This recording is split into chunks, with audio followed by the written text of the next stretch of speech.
पुढचा पॉइंट तेलंगणाचे पठार. तिसरं तेलंगणाचे पठार. चला आता याचा अभ्यास केला तर याची प्राकृतिक रचना तुम्हाला दिसेल. पहा बरं, समजा इथं मी तेलंगणाचं पठार काढलं तुमच्या माहितीसाठी. ठीक आहे, सांगा याच्या पश्चिमेला काय आहे? ठीक आहे, याच्या वायव्येला काय आहे? महाराष्ट्र. याच्या वर काय आहे? नाही,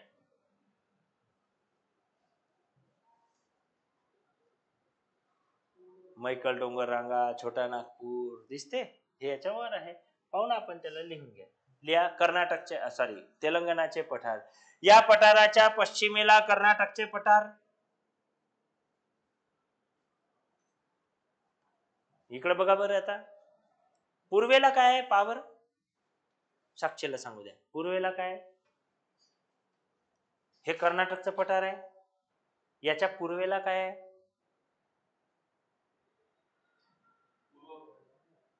पूर्व घाट.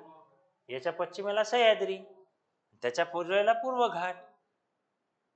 हे असं नाही का आकृती रे भाऊ, समजलं नाही का रे तुम्हाला? असं नाही का, पूर्वेला पूर्व घाट, इथं कर्नाटकचा पठार, याच्या पश्चिमेला पश्चिम घाट. राईट, ठीक आहे. लिहा याच्या पूर्वेला पूर्व घाट विस्तारला आहे. पूर्व घाट.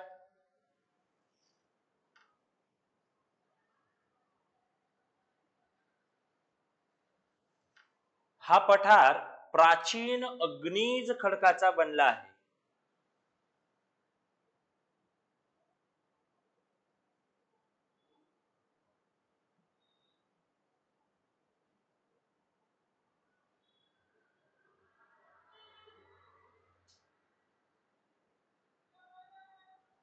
या पठाराच्या पश्चिमेला कडप्पा आहे, नाही कडप्पा. या पठाराच्या पश्चिमेला ग्रॅनाइट नाव ऐकलं? ग्रॅनाइट कुठं लावता? किचन वटा. किचन वटा आहे ना, लिहा ग्रॅनाइट. हा पठाराचा पश्चिम भाग ग्रॅनाइट या अच्छिद्र खडकाने बनलेला आहे. म्हणजे ते फुटत नाही, त्याचा बॉन्डच तसा आहे बनलेला, अच्छिद्र खडकाने बनला आहे. या भागात मोठ्या प्रमाणात नैसर्गिक तलावांची निर्मिती झाल्याचे पाहायला मिळते. नॅचरली. म्हणून तलावाचं राज्यही म्हणतात याला, माहित आहे तुम्हाला? आंध्र प्रदेशला म्हणत होते आधी, आता याला म्हणतात. ठीक आहे, या भागात नैसर्गिक तलावांची निर्मिती झाली आहे म्हणून याला तलावांचे राज्यही म्हणतात. तसं तुम्ही लक्षात ठेवा, फक्त लिहू नका. ठीक आहे, झालं क्लिअर? ईशान्येकडील पठार. ईशान्येकडील पठार.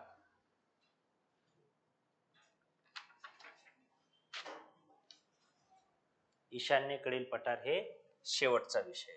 ठीक आहे, मग हे चारही शिकलं की, त्या आकृती अभ्यासली की आज आपण थांबूया. लिहायचं ईशान्येकडील पठार. या प्रदेशामध्ये बागेलखंड, छोटा नागपूरचे पठार. या प्रदेशामध्ये बागेलखंड, छोटा नागपूरचे पठार. गहरजत टेकड्या. गहरजत टेकड्या.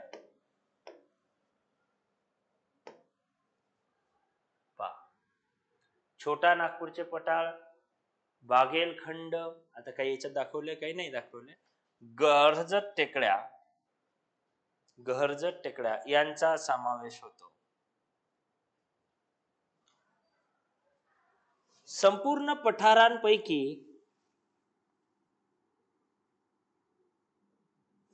हा प्रदेश अत्यंत खनिज समृद्ध समजला जातो.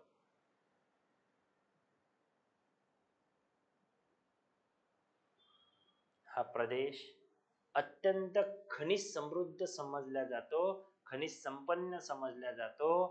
खनिज संपन्न म्हणजे काय? सोनं चांदी नाही, पण इथे ब्लॅक गोल्ड भेटते.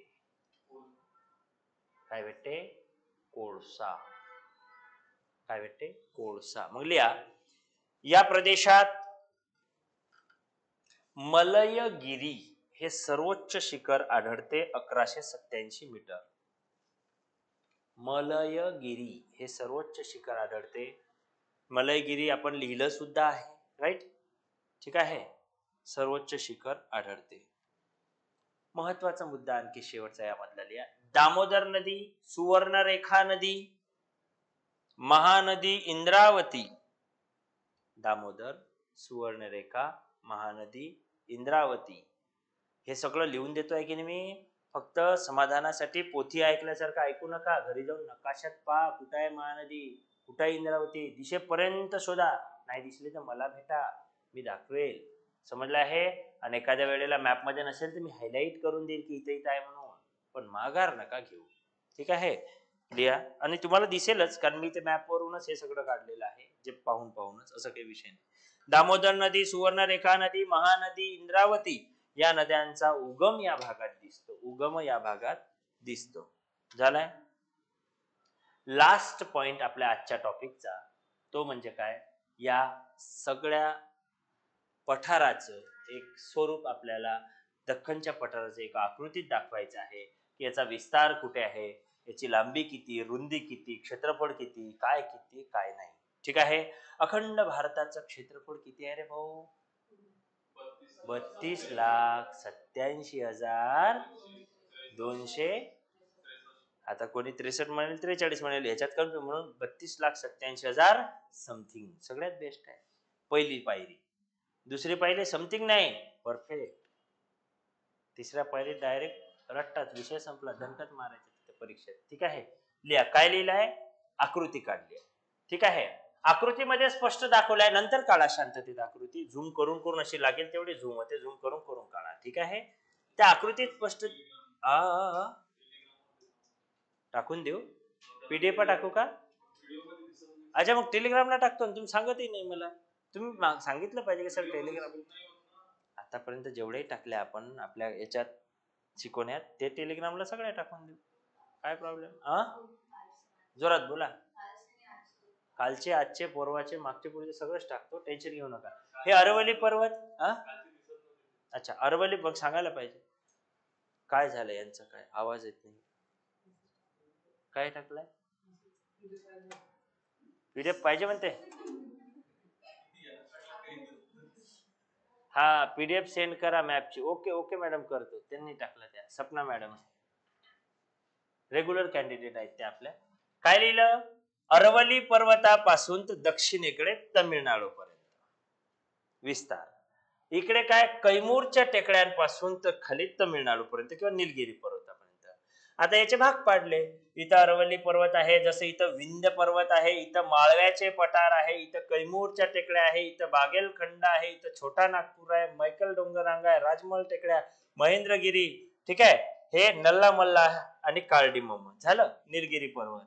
इथं काय, गुजरात, इथं वर राजस्थान आहे. ठीक आहे. राजस्थान, गुजरात, महाराष्ट्र वगैरे वगैरे, कर्नाटक, गोवा चालले तर केरळ, तमिळनाडू. ठीक आहे. मग आता इथं काय आहे?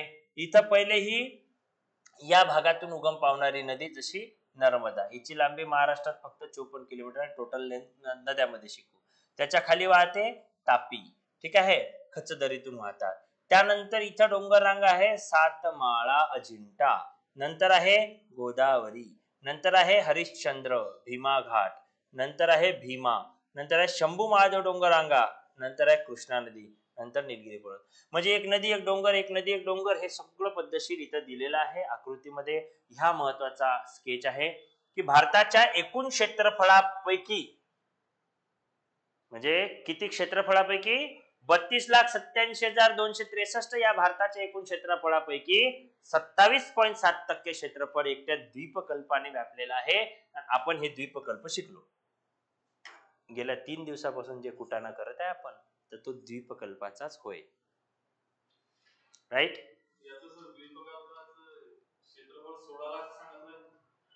टक्क्यामध्ये दादा, टक्क्यामध्ये. मी इथं कुठं 16 लाखच्या कमी जास्त बोललो? हा, 16 लाख आहे का ते 1,60,000 असं काय आहे पहा. 32 लाख पर्सेंट मध्ये याच्यात असेल ना कुठे? मग हे 161 स्क्वेअर किलोमीटर, ते वर्ग किलोमीटर आहे ना क्षेत्रफळाचं. क्षेत्रफळ स्क्वेअर किलोमीटर 161 स्क्वेअर किलोमीटर. याचेच ते 00 लिहिले आहे. 161 त्याच्या 27.7% क्षेत्रफळ आहे ते. म्हणजे पर्सेंट 50 पाहिजे असं म्हणायचं तुमच्या. 16 2 32.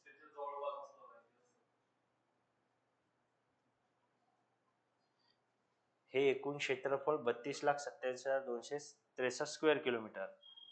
हे 161 स्क्वेअर किलोमीटर. 161 square kilometre. बरं ठीक आहे, याला बघू आपण 2 मिनिटात. ठीक आहे, आता नाही ना हो, आपण बरोबर आहे ना, याचं कॅटेगरायझेशन आहे ते. म्हणजे 16 लाखापेक्षा, हे तुम्ही ध्यानात ठेवा की भारतात क्षेत्रफळ 32,87,000. बरं, या द्वीपकल्पापेक्षाही काय, भारताच्या मैदानानं भाग व्यापलेला आहे. म्हणजे भारतात सर्वात जास्त क्षेत्र कोणी व्यापलेलं, मैदानानं. किती टक्के? 43%. मग मैदानाचं क्षेत्रफळ तर याच्याविषयी जास्त यायला पाहिजे. ठीक आहे, सांगतो 2 मिनिटं. टेकड्यांनी व्यापला 18%, पर्वतांनी व्यापलाय 10%. म्हणजे क्रम असा येईल: मैदाने, द्वीपकल्प, टेकड्या आणि पर्वत. ठीक आहे. पूर्व पश्चिम विस्तार आहे द्वीपकल्पाचा 1400 हे लिहिलेलं आहे. असा आहे 1600 हे लिहिलेलं आहे. क्षेत्रफळ 161 स्क्वेअर किलोमीटर आणि सरासरी उंची याची 600 ते 900 मीटर. 600 ते 900 मीटर हे काय आहे? सरासरी उंची. मीटर हे झाले सरासरी उंची. सरासरी ध्यानात ठेवा. म्हणजे पूर्ण या द्वीपकल्पाची उंची, या पूर्ण एरियाची उंची किती आहे सरासरी? तर ही. क्षेत्रफळ किती आहे? तर एवढं. म्हणजे टक्क्यामध्ये. लांबी किती आहे? अशी 1400, अशी 1600. क्षेत्रफळ 161 स्क्वेअर किलोमीटर. आता राहिलं ते द्वीपकल्पाचं फक्त एकच पॉइंट. तेवढा पॉइंट क्लिअर कट करून घेऊ, म्हणजे तोही विषय संपून जाईल. ठीक आहे, कारण याच्यानंतर तुम्हाला जे शिकायचं आहे ते फक्त एकच शिकायचं आहे, ते म्हणजे भारताच्या प्राकृतिक रचनेतील दुसरी रचना.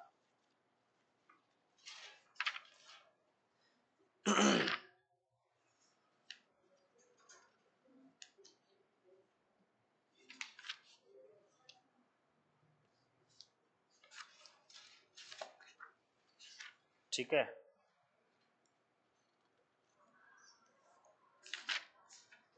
आपल्याला काय बघायचं? दख्खनचं पठार आहे ना.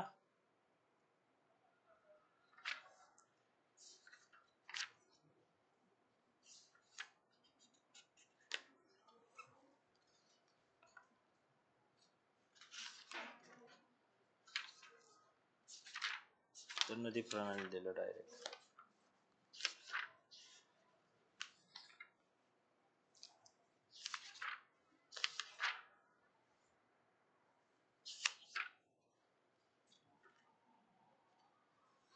नाही याच्यामध्ये 27.7% द्वीपकल्पाचे एकूण क्षेत्रफळ पर्सेंट मध्ये.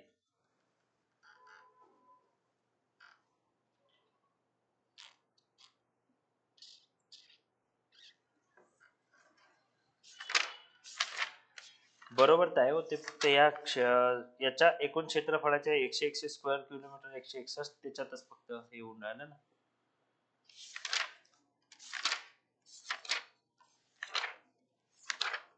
बरं बघू, ते टाकून देतो मी गुगलला सर्च करून तुम्हाला. ठीक आहे, ते टेन्शन घेऊ नका. झालं एवढं तर समजलं इथपर्यंत. ठीक आहे, आता मुख्य आपलं टायटल काय आहे? आपण कशाचं लिहित आहे? सर्व आपण लिहित आहे दख्खनच्या पठाराचं. आणि या सगळ्या महत्वाच्या टायटलामध्ये आपलं मुख्य टायटल काय आहे? भारताची प्राकृतिक रचना, हे आपलं मुख्य टायटल आहे. मग या प्राकृतिक रचनेचे भाग आपण बघितले. जसा हा भारत आहे. ठीक आहे, सोप्या भाषेत आकृती तात्पुरती समजून घ्या, बाकी टेन्शन काही घेऊ नका. ठीक आहे, असं आहे. पहिली रचना काय सांगितलं? उत्तरेकडील पर्वतीय प्रदेश. दुसरं उत्तर भारतीय मैदान.